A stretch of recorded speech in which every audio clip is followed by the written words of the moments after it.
Bismillahirrahmanirrahim. Alhamdulillah. Salatu wassalamu ala rasulillah. Assalamu alaikum wa rahmatullahi wa barakatuh. Je vous souhaite d'abord un très bon ramadan, puisque nous sommes mardi, le premier jour du ramadan. Et nous allons essayer de lever le voile sur cette problématique qui a commencé en ce début de ramadan, puisque malheureusement la communauté musulmane de France s'est divisée. Certains ont commencé aujourd'hui, et je fais partie de ces gens-là, et d'autres ont décidé de commencer demain le jeûne du mois de Ramadan. Alors pourquoi cette ambiguïté?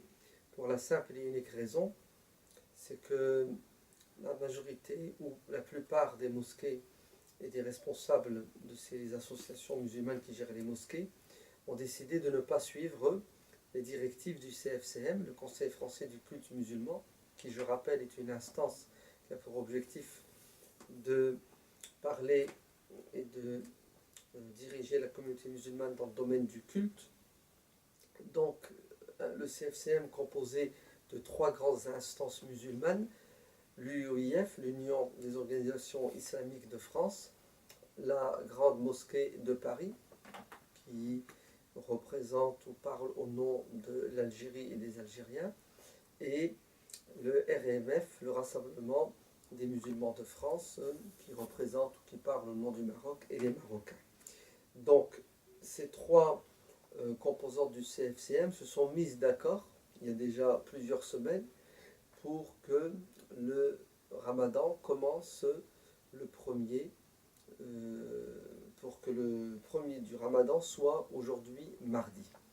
Malheureusement, on a appris il y a quelques heures que la mosquée de Paris vient de revenir sur son engagement et elle a annoncé que le Ramadan serait demain mercredi, sous prétexte qu'elle tient compte de l'unité et l'union des musulmans.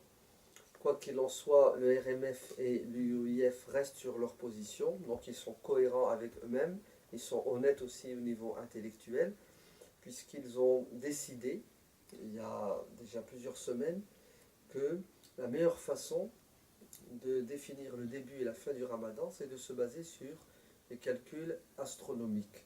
Ça évite la division, ça évite la zizanie. Malheureusement, la zizanie a bien eu lieu, non pas parce que cette décision est fausse, mais uniquement parce que les musulmans n'ont pas encore atteint un niveau de responsabilité et surtout de raisonnement qui nous permet de rester unis, de mettre de côté nos divergences, de mettre de côté nos passions. On va remonter à l'origine du problème. Certains prétendent et disent que le début du Ramadan dépend de la vision du croissant, c'est-à-dire lorsqu'un musulman sur terre, voire deux, voit le croissant de lune, donc le lendemain sera le premier jour du Ramadan. Il se base sur la plupart des avis de nos savants musulmans d'antan et d'aujourd'hui, qui eux-mêmes se basent sur quoi? Sur des hadiths du prophète sallallahu alayhi wa sallam authentiques, qui disent de manière résumée: jeûnez lorsque vous le verrez, le croissant, rompez le jeûne à la fin du mois de Ramadan lorsque vous le verrez. Et si pour des conditions atmosphériques vous ne le voyez pas, à ce moment-là, jeûnez 30 jours pour éviter de rater un jour du Ramadan. Comme vous considérez le mois de Shawwal comme un mois de 30 jours, si les conditions atmosphériques ne permettent pas la vision du croissant. Donc pour eux, pour ces savants-là, la vision est une obligation, c'est-à-dire on doit absolument se baser sur la vision pour décider du début et de la fin du mois de Ramadan. D'autres savants disent que la vision n'est qu'un moyen pour atteindre un objectif, c'est-à-dire commencer le Ramadan en temps et en heure et le finir en temps et en heure. Ne pas rater le premier jour du Ramadan et ne pas manquer le dernier jour du Ramadan. C'est pour cela ils disent que la vision est un moyen et non pas un objectif en soi. Ainsi, si nous avons d'autres moyens beaucoup plus efficaces et plus sûrs et plus certains de commencer le ramadan sans se tromper, nous devons les utiliser. Car le prophète sallallahu alayhi wa sallam a parlé à sa communauté à son époque qui n'avait pas les moyens scientifiques pour pouvoir déterminer le début et la fin des mois lunaires. Aujourd'hui, par la grâce de Dieu et les efforts des êtres humains, nous avons la possibilité de connaître le début et la fin du ramadan via un procédé scientifique qui s'appelle le calcul astronomique, qui est certain, nul doute ne peut atteindre cette méthode aujourd'hui, puisque on a évolué, les mathématiques, la physique, l'astrophysique, toutes ces sciences ont atteint un niveau de maturité et d'évolution tel que c'est vraiment pour les spécialistes et les savants de ce domaine quelque chose de très simple, voire même d'évident. Donc le calcul astronomique est plus qu'une nécessité aujourd'hui pour éviter une erreur, car le témoignage, la vision d'un individu de deux est beaucoup plus sujet au doute et à l'erreur. Secondo, comment voulez-vous que les musulmans s'unissent autour de cette adoration s'ils n'utilisent pas un moyen sûr et certain? On l'a vu toutes les années précédentes, c'est toujours basé sur la vision, ça a toujours créé la division. Conclusion, basons-nous sur les calculs astronomiques et vous verrez que ça créera l'union. Il suffit d'accepter cette démarche intellectuelle. Alors pourquoi est-ce qu'elle est refusée par la plupart des savants et certains de nos responsables aujourd'hui des associations et mosquées? Parce que ils prétendent que le hadith est clair et qu'il faut le prendre à la lettre. En fait, c'est une problématique qui remonte au premier temps de l'islam. Nous avons deux tendances, deux courants. Les littéralistes qui s'arrêtent au texte sans tenir compte ni de l'objectif, maqsad, sans tenir compte non plus du contexte et des conséquences. Et puis une seconde école qui, elle, tient compte du texte à la lumière du contexte et à la lumière des conséquences de l'application du texte ou de son non-application. Et il est évident que notre religion nous appelle à la réflexion, à l'intelligence. Et cette religion n'a pas pour objectif de mettre les musulmans dans la difficulté, de mettre les musulmans dans cette situation que nous vivons aujourd'hui, ou plutôt depuis hier et aujourd'hui, qui est une situation catastrophique, puisqu'on ne sait plus à quel sein se vouer et on ne sait plus qui écouter. Pourquoi? Parce que, malheureusement, beaucoup de musulmans font abstraction de leur esprit critique, font abstraction de la pensée, et on sait tous que on ne sortira de cette situation que si et seulement si on évolue au niveau intellectuel. Alors, comment conclure? Le hadith du prophète sallallahu alayhi wa sallam, qui est authentique, nous appelle à déterminer le début et la fin du ramadan. Les calculs astronomiques aujourd'hui faits par des savants compétents nous disent que le ramadan, c'est mardi, pour la simple et unique raison, c'est que le croissant de lune est né hier lundi et qu'il était possible de le voir. Ainsi, où est le mal de jeûner aujourd'hui, puisque le croissant est né? En sachant que si les musulmans adoptaient cette méthodologie, ils jeûneraient le même jour. Alors que si on continue à dépendre de la vision et à suivre le premier pays musulman qui annonce le début du ramadan via la vision, vous savez que nous allons rester éternellement dans la division, puisque ce qui se passe généralement, c'est que les musulmans se divisent en deux parties. Ceux qui suivent l'Arabie qui annonce le ramadan, par exemple, mercredi, et ceux qui vont suivre d'autres pays, et notamment le Maroc. Cette année, certes, le Maroc l'a annoncé mercredi, mais la plupart des années précédentes l'a toujours annoncé un jour après l'Arabie Saoudite. Donc ceux qui vont suivre le Maroc et les autres qui l'annoncent toujours le lendemain après que l'Arabie l'ait annoncé. Au nom de quoi on suivrait l'Arabie et non pas le Maroc et ceux qui sont avec le Maroc? Et si on reste dans cette manière de penser et de voir, on sera toujours divisé. La solution la meilleure pour créer une union, une unité, c'est de suivre le calcul astronomique qui est sûr, qui est vérifiable. Vous allez me dire, oui, mais on trahit le hadith qui dit « jeûnez quand vous le verrez ». En fait, on respecte le hadith, puisque l'imam Bukhari rapporte un autre hadith qui dit « Inna ummatun ummiyatun ». Nous sommes une communauté analphabète. C'est-à-dire le prophète sallallahu alayhi wa sallam parle des musulmans de son époque, qui sont en majorité des Arabes, de l'Arabie, qui, on le sait très bien, n'étaient pas du tout versés dans les sciences profanes ni religieuses. D'ailleurs, c'est grâce à l'islam que justement la communauté arabe va se développer au niveau intellectuel, au niveau scientifique.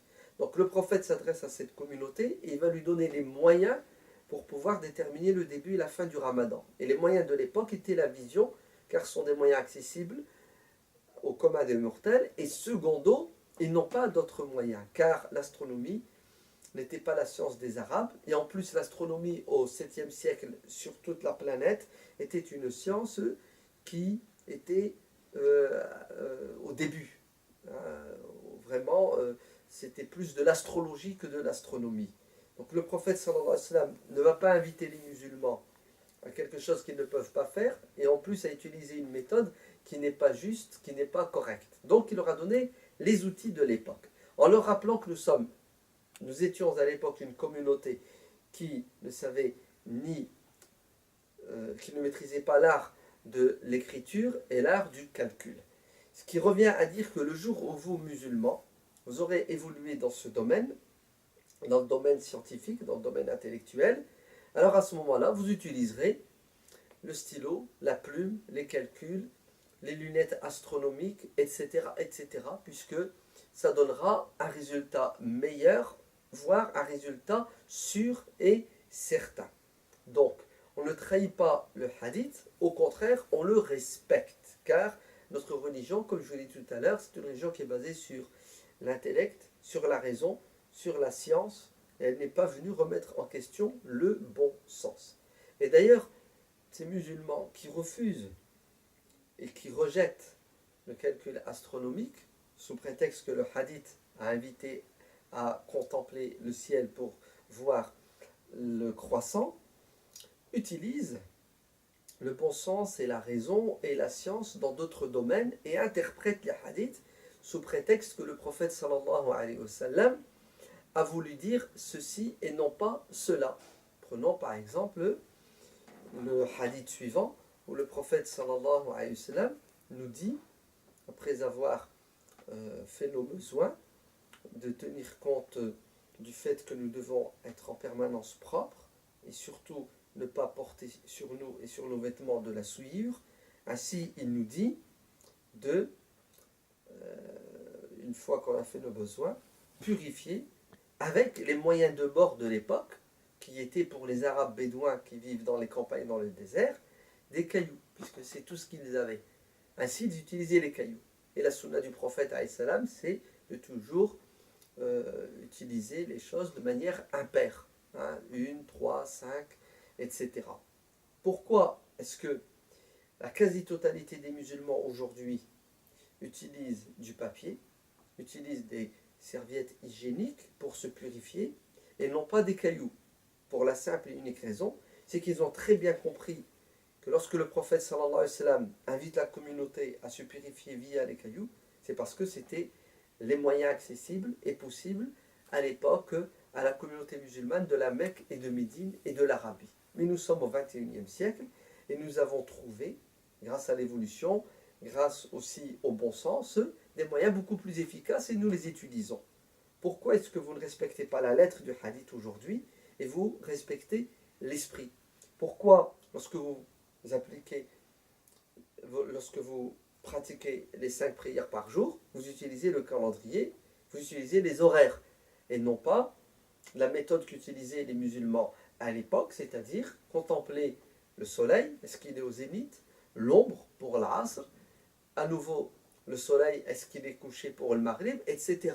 On fait confiance à ceux qui ont traduit les hadiths du prophète sallallahu alayhi wa sallam qui déterminent les horaires de prière en minutes, en secondes, en heures, parce que ce sont des savants, spécialistes du texte, mais aussi spécialistes du contexte. Ils savent très bien qu'aujourd'hui, pour faciliter la vie et pour rendre la prière praticable et possible pour tous les musulmans, ou la plupart des musulmans sur Terre qui vivent dans des sociétés modernes et civilisées, ces savants-là ont donné l'outil, le moyen aux musulmans pour pouvoir pratiquer leur religion de manière cohérente et facile. Il en est de même pour le jeûne du mois de Ramadan. Et c'est ce qu'a dit déjà dans les années 40 un très grand savant musulman, expert du hadith, le grand cheikh Ahmed Shakir, qui disait dans sa fatwa et dans une épître sur le début et la fin des mois lunaires que nous devons utiliser le calcul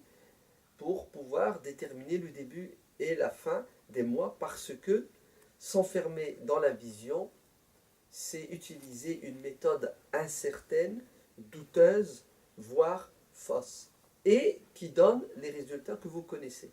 Ce que vous pouvez entendre qu'au mois d'avril 1989, le 6 avril, l'Arabie Saoudite a déterminé et défini avec d'autres pays le début du mois de Ramadan comme étant le 6 avril. C'était un mercredi, si ma mémoire est bonne. D'autres pays ont suivi l'Arabie, d'autres ont refusé de suivre l'Arabie. Ils ont décidé de jeûner le jeudi 7 avril. Et d'autres, c'était le jeudi pour l'Arabie, le vendredi pour le Maroc et pour le Pakistan le samedi. Le Ramadan s'est étalé sur 3 jours. Il est évident que certains se sont trompés. Se sont trompés ceux qui se sont enfermés dans cette mode qui nous mène à la polémique, à la dispute. Alors aujourd'hui, on aurait tort que la majorité des savants disent. Ces mêmes personnes, quand on parle de majorité au niveau politique, et qu'on invite les gens à exprimer leur avis, ensuite à trancher à travers un vote, et si la majorité l'emporte, nous devons la respecter. Donc ces mêmes personnes qui n'acceptent pas le principe de majorité, aujourd'hui nous parlent de majorité, la majorité des savants, la majorité des imams, la majorité des mosquées. C'est vrai que la majorité a son poids, mais à condition que les gens discutent et se basent sur des choses qui nécessitent une discussion et des arguments qui sont fondés. Pourquoi continuer à polémiquer autour du début et la fin du Ramadan alors que la solution, elle existe? La preuve, la Turquie, qui est un pays musulman, depuis déjà des années, a opté pour le calcul astronomique. Moi, ils sont tranquilles, ils peuvent poser leurs jours de congé, ils peuvent prendre leurs dispositions à l'avance pour pouvoir commencer et finir le Ramadan. Est-ce que vous imaginez la difficulté que nous vivons aujourd'hui en tant que musulmans en France? Je parle par exemple des fonctionnaires qui ont le droit à 3 jours, parce que la France est un pays libre, vous avez le droit de pratiquer votre religion. Nos fonctionnaires français musulmans ont droit au premier Eid, le Eid du Ramadan, le second Eid, Eid al-Kabir, et l'anniversaire, la naissance du prophète sallallahu alayhi wa sallam. Ils ont le droit à avoir 3 jours d'absence tout en étant payés. Comment voulez-vous qu'ils annoncent à leurs supérieurs, à leurs chefs, à leurs patrons, qu'ils vont s'absenter dans le doute? On ne sera pas présent. Pourquoi? Parce que c'est la fête du Ramadan. Quel jour, monsieur? Je ne sais pas. En vérité, ça sera peut-être le mercredi, peut-être le jeudi. Et le proviseur, le directeur, a besoin. Non, le musulman aujourd'hui ne peut même pas annoncer son absence de manière sûre et certaine parce que nous sommes en permanence dans le doute. Imaginez-vous les responsables d'associations qui doivent louer des salles auprès des municipalités pour pouvoir pratiquer une sunna qui est la prière en groupe. On ne peut pas louer la salle tel jour parce que nous sommes dans le doute, etc., etc. Nous ne pouvons sortir de cette situation que si et seulement si nous optons pour une solution à la fois juste et vraie et utile et nécessaire pour l'Union. Pourquoi aujourd'hui nous en sommes dans cette situation?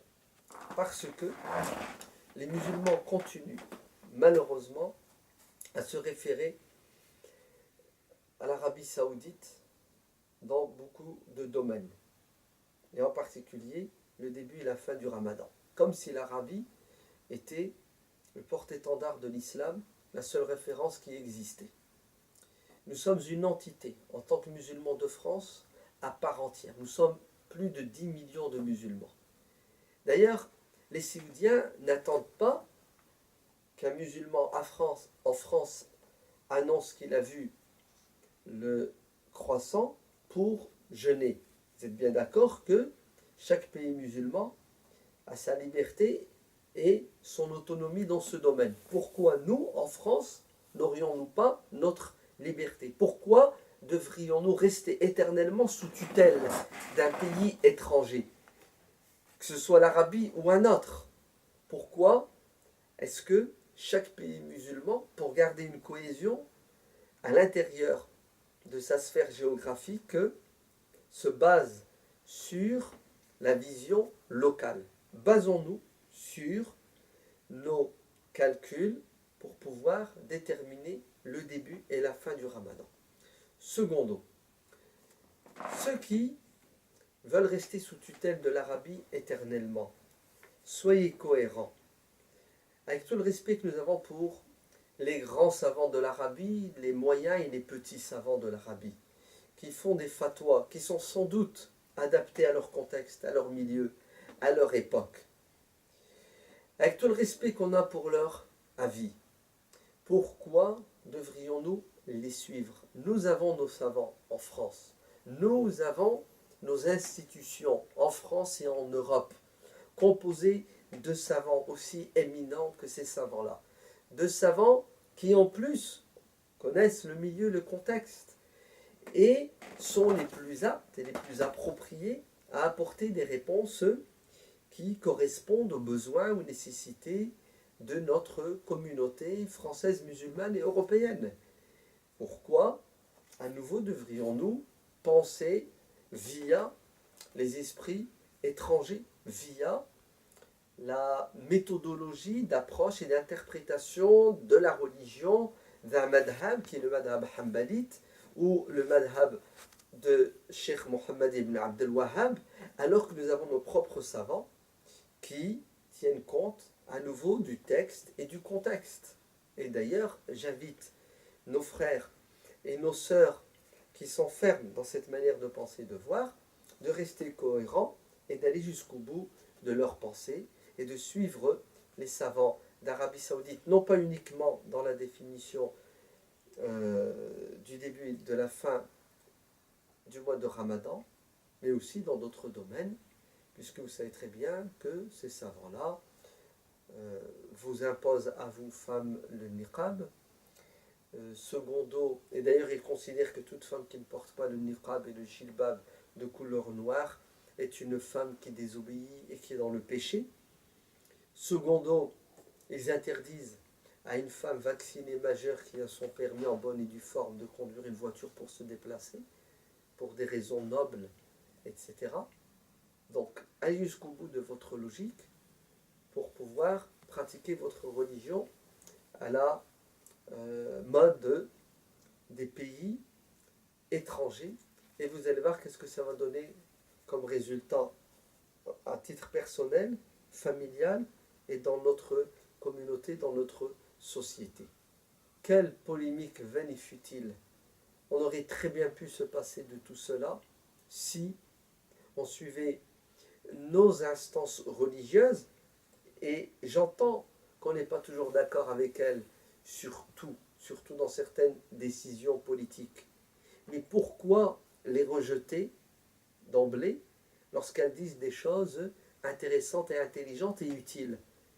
Je ne suis pas personnellement d'accord avec le CFCM sur tout ce qu'il a fait, tout ce qu'il fait et tout ce qu'il veut faire. Je ne suis même pas d'accord sur la la manière dont ils choisissent et dont ils désignent les représentants. Mais ça ne m'empêche pas d'être juste et de reconnaître au CFCM au moins une bonne action qui est d'avoir tenté d'unifier les musulmans autour du début et la fin du Ramadan. Suivons-le dans ce qu'il a de meilleur, dans ce qu'il dit de meilleur. Et indépendamment du CFCM. Et même si le CFCM décidait de changer de position, comme l'a fait aujourd'hui malheureusement la mosquée de Paris, qui est censée participer aux décisions du CFCM, ben écoutez, même si le CFCM revenait sur sa décision, je continuerai à quoi? À suivre l'avis qui est à mon sens le plus logique, le plus utile et le plus intéressant pour notre communauté pour créer l'union. Et si aujourd'hui on n'a pas réussi à s'unir, on s'unira dans 5 ans, dans 10 ans, grâce à quoi? À ce choix. Et croyez-moi que les musulmans y viendront dans quelques années. On a toujours du retard malheureusement, on ne veut pas être visionnaire, et c'est exactement ce qui est arrivé à notre grand cheikh, Cheikh al-Islam Taqiyuddin ibn Taymiyyah, qui à son époque a été condamné, à son époque il a fait de la prison, à son époque il a failli perdre la tête, c'est-à-dire être exécuté, par qui? Par d'autres savants majoritaires qui ne reconnaissaient pas ses avis visionnaires, surtout sur la question du divorce. Celui qui divorce de sa femme en la répudiant 3 fois en 30 secondes, l'imam Ibn Taymiyyah considère que c'est de la foutaise, parce que vous savez ce qui va se passer? On va exploser et détruire des familles. Alors l'imam Ibn Taymiyyah dit ce n'est qu'un divorce et non pas 3 divorces en un. Ses avis, son avis n'était pas reconnu, il a été combattu parce que d'autres ne voulaient pas tenir compte des conséquences de leur opinion et de leur avis et de la réalité, ne voulaient pas comprendre les textes à la lumière de toutes ces données. Et aujourd'hui, l'avis d'Ibn Taymiyyah domine dans le monde musulman, il est reconnu comme étant l'avis le plus juste, le plus proche, l'avis de l'islam. Écoutez, c'est ce qui va nous arriver dans quelques années. Qu'Allah nous ouvre les yeux de l'intelligence et de la raison. Je resterai sur ma position, sur mon avis, parce que je veux respecter ma formation intellectuelle. Je suis un fils de France qui est allé à l'école républicaine et on m'a appris à respecter les savants et chaque savant dans son domaine. Et juste une petite remarque, certains nous taxent de rationalistes, ben sachez que nous sommes fiers d'être des rationalistes, car perdre la raison c'est la pire des choses. Secondo, j'ai apprécié la remarque d'un frère, le frère Hamza, que je salue au passage, qui, face à toute cette polémique et cette pression psychologique terrible, a répondu en disant « Nous savons lire, nous savons écrire et nous savons compter, alors nous jeûnerons mardi. Quant à ceux qui ne veulent pas de cette méthode, alors qu'ils retournent à l'école pour apprendre à lire, à compter et à écrire, et qu'ils sachent que nos savants, nos astrophysiciens, nos mathématiciens ont réglé ce problème de la naissance de la Lune depuis déjà des décennies. Donc, restons unis, écoutons nos instances quand leurs avis vont dans le sens de notre religion. La religion est pour l'unité des musulmans, et croyez-moi, il vaut mieux s'unir et s'entendre autour d'un avis minoritaire que de se diviser autour d'un avis majoritaire. Il vaut mieux s'unir et s'entendre autour d'un avis qui ne remet pas en question les fondements de notre religion pour faire évoluer la communauté. Quant à ceux qui disent il faut suivre la sunna, nous leur disons qu'ils doivent d'abord suivre le Coran et la sunna. Car le Coran dit Faman shahida minkum ash-shahr, et non pas celui qui verra le croissant. Celui qui sera témoin. Témoin de quoi? Témoin du début du Ramadan. Ben, croyez-moi que nous sommes témoins du début du Ramadan depuis quelques mois, et nous le serons à partir d'aujourd'hui, toujours pour les années suivantes, bien avant la veille du Ramadan, ce que certains appellent le jour du doute, qui n'est plus pour nous un jour de doute, mais un jour de certitude. Le début du Ramadan, c'est bien mardi, parce que le croissant est né la veille et qu'il était possible de le voir le lundi soir. Il est évident que la solution idéale et parfaite, c'est de suivre la Turquie, qui se base sur le calcul astronomique. Le croissant est né, donc le lendemain, c'est le début du Ramadan. Mais sachez qu'aujourd'hui, l'UIF, qui fait partie du CFCM, et de très grands savants comme le Cheikh Youssef al-Qardawi et bien d'autres, et bien avant lui, au 7e, au 8e siècle, le grand Cheikh As-Subki, ont opté pour l'avis suivant, c'est que le calcul astronomique va nous servir pour démentir une vision qui est impossible. Ainsi, lorsqu'un musulman nous dira qu'il a vu le croissant, alors que scientifiquement parlant, le croissant n'est même pas né, ou il est né mais tardivement dans la journée et qu'il est invisible, alors nous démontrons son témoignage, parce que c'est un témoignage qui est contre la raison et qui est impossible. Alors, la solution qu'a adoptée aujourd'hui l'UIF et d'autres instances, c'est le calcul astronomique est là pour prouver la possibilité de la vision. Comme le croissant est né lundi très tôt le matin, donc il était visible dans le continent sud-américain, donc le Ramadan c'est mardi. Et puis entre nous en conclusion, que certains jeûnent mardi, d'autres mercredi, ça diminue en rien la validité de leur jeûne, puisque certains compagnons jeûnaient volontairement le jour du doute pour éviter de rater un jour, le premier d'ailleurs, du Ramadan. Que l'on jeûne mardi ou mercredi, nous sommes tous et nous resterons inchallah tous des musulmans, et restons des musulmans malgré cette divergence qui devons nous unir sur les choses fondamentales, en particulier les injustices que subissent nos frères en France et ailleurs. Vous voyez l'islamophobie galopante en France, vous voyez nos sœurs qui se font agresser matin, midi et soir. Or, si seulement les musulmans avaient réagi avec autant de ferveur lorsque nos sœurs se sont fait agresser, pour créer un mouvement de solidarité pour les défendre, comme ils ont réagi par rapport à cette problématique du début du Ramadan. Alors si seulement les musulmans de France et d'ailleurs avaient réagi avec autant de ferveur par rapport au massacre qui a eu lieu hier, lundi, en Égypte, où plus de 50 musulmans ont été exécutés parce qu'ils appellent à la liberté, ils appellent au respect de la volonté de la majorité des Égyptiens qui ont choisi démocratiquement un président et un parlement.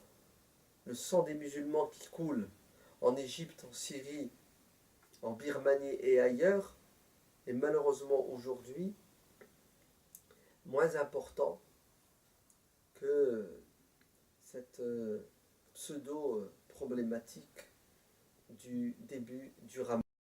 Essayons de mettre de côté des polémiques vaines et futiles et allons à l'essentiel pour rester unis autour des enjeux et de l'avenir de notre communauté. On reviendra sur cette question, Inch'Allah, une autre fois, de manière plus précise et pertinente. Dans tous les cas de figure, aussi bien pour ceux qui ont commencé aujourd'hui mardi ou ceux qui commenceront demain mercredi, un bon Ramadan.